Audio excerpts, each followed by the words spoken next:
On July 4th, 2025, Video Games Europe, a trade organization of video game companies, put out a 5-sentence, 3-paragraph statement on the Stop Killing Games movement.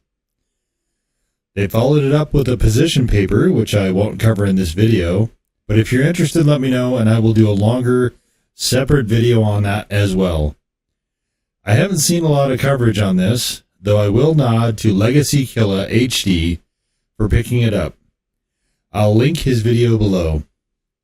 Given that I have spent a lot of time with corporate ratfuckery, I will now translate the statement for all of you, since there is a very clear marker in it of the direction they intend to take, and the sooner this is accounted for, given the distinct lack of comparative resources this movement has next to multi-billion-dollar companies, the better.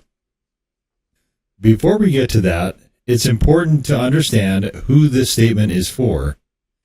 It is not for gamers or anyone supportive of the Stop Killing Games side or even generally knowledgeable about the industry.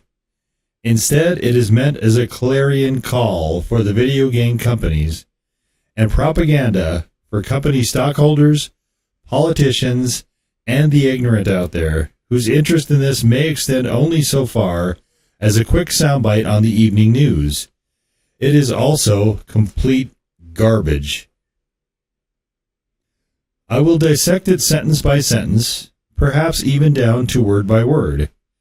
In fact, 4 words in and we have our first problem. They misspelled money, so let's just fix that.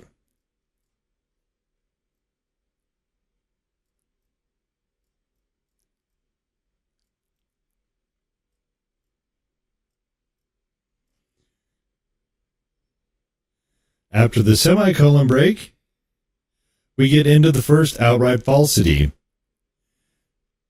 Those decisions are definitely not multifaceted. Next up is an even more egregious lie, that said decision is not taken lightly. In the last video, I said that this was you to them, but that analogy doesn't really encapsulate just how disposable everyone, including their own staff, maybe especially their own staff, is to them. So let's try again. This is what you are to them. No corporation is your friend, or wants to be your friend. It is, at best, a very transactional relationship, and this is only forgotten to your peril. Next, we have the must be an option section, which is an attempt at obfuscation, and we're not even to the end of the first sentence. They are deliberately misunderstanding the central tenet of the Stop Killing Games initiative. The more they are able to cloud any clarity in public perception, the more they can twist, fold, spindle, manipulate, mold, and shape it. The second sentence starts with "we understand," which is corporate speak for "we acknowledge that it will be unpopular, but don't care." When it does happen, there is fair notice, etc., etc. And in this, they make a call to applicable local regulations. This is an attempt to shift the conversation towards the industry policing itself and or regulation already existent, and thus more laws are not needed. Sort of like the first step of any legal case is a motion for dismissal. Also, this again deliberately misconstrues things, but further potentially retroactively alters the prevailing arrangement when the consumer may have purchased the title, particularly if it is a physical copy. My aged parents formerly had a Wii system. This was either for the grandkids or to elevate their own heart rate when one of those kids inevitably tossed one of the motion controllers. If I told them that Nintendo could arbitrarily turn off any of the modern games on whatever whim, their thoughts would go something like this. First would be a question of why would you pay for something like that? Second would be a question of whether something like that was legal. If I told them the industry would like it to also retroactively apply to their console, they would be indignant. If I added that the industry felt like it was giving them sufficient notice in such an event, they would correctly insist it was unfair and want their money back. Yet, somehow, the industry wants you to just swallow it down. Once July is over, I will be revisiting this in a more expansive way, but obviously this is not good for consumers on any level. The next paragraph starts with private servers, and here we fucking go with more attempts at distraction. The movement and anyone allied with it collectively does not give a flying fuck how it happens, just so long as the goddamn titles still work. Private servers was one path of many. You could also recode the game, or just release the code, as with the first two Dooms and Quake, or some other method so the fucking game still functioned. The private servers are not a requirement, but the industry is trying to paint it like a demand, with the idea to make the movement look unreasonable. You know, all these mean gamers picking on those poor billion-dollar gaming corporations who are just out here in these streets trying to benevolently protect everyone. Except those companies can't themselves protect customers from any of the shit they mention, so their protections that wouldn't be there ain't such hot shit anyway. Whoopsies? I won't get into how private servers have been around successfully for a really long time, as I'm not going to give credence to this attempted obfuscation. But again, the corporations are preying on the ignorance of lawmakers and the general public. Sentence 4 is where we get into the really dark stuff and where the real danger comes in.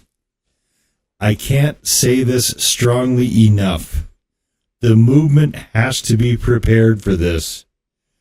The sentence starts off with some titles are designed to be online only from the ground up, which is irrelevant, and then whines about the proposals curtailing developer choice because it would somehow be more expensive not to have that component. That doesn't really make sense, but think of how much companies could save if they didn't have to have nutritional labels or shrink packaging or packaging at all, actually. We're clearly infringing on food manufacturers' choice merely for something as worthless as the safety of the peasantry, aren't we? Sentence 5 is just corporate nothing speak and entirely meaningless. To break it down, the companies recognize it probably won't be enough to mangle the actual arguments of stop killing games, or to cloud the issue and create enough confusion to come out of this unscathed. They will not have much, if any, public sympathy or support if interested people dig into this, because what they are doing is inherently shitty. That is not a meaningful distinction to them, and they are solely concerned with continuing their awful practices. Much of this is about power, and that they want to be the only ones able to make decisions in the gaming sphere, as they largely currently are. Here's the meat of what they're trying to do. This is an attempt to preemptively create what is called a carve-out.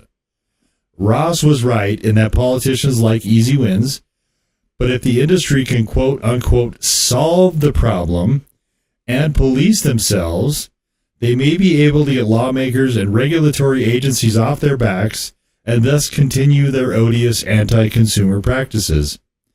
If that avenue is blocked, they will seek to have entire game types excluded from any meaningful legislations. If that happens, one of two things will follow. Either every new game will simply be added to the carve-out and it will become the majority rather than the exclusion, or they will attempt to expand the provisions of the carve-out, which more or less amounts to the same difference. Obviously, this will be a defeat of the Stop Killing Games goals entirely.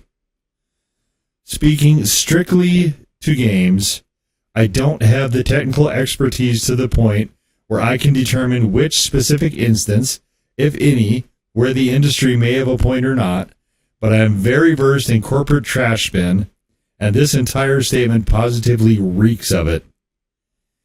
It is equally important to understand that the movement now has the industry's attention. Presenting a position paper for politicians is them taking the threat seriously and preparing. They will also be earnestly seeking to sabotage the movement in any and every way they can. As always, thank you for watching.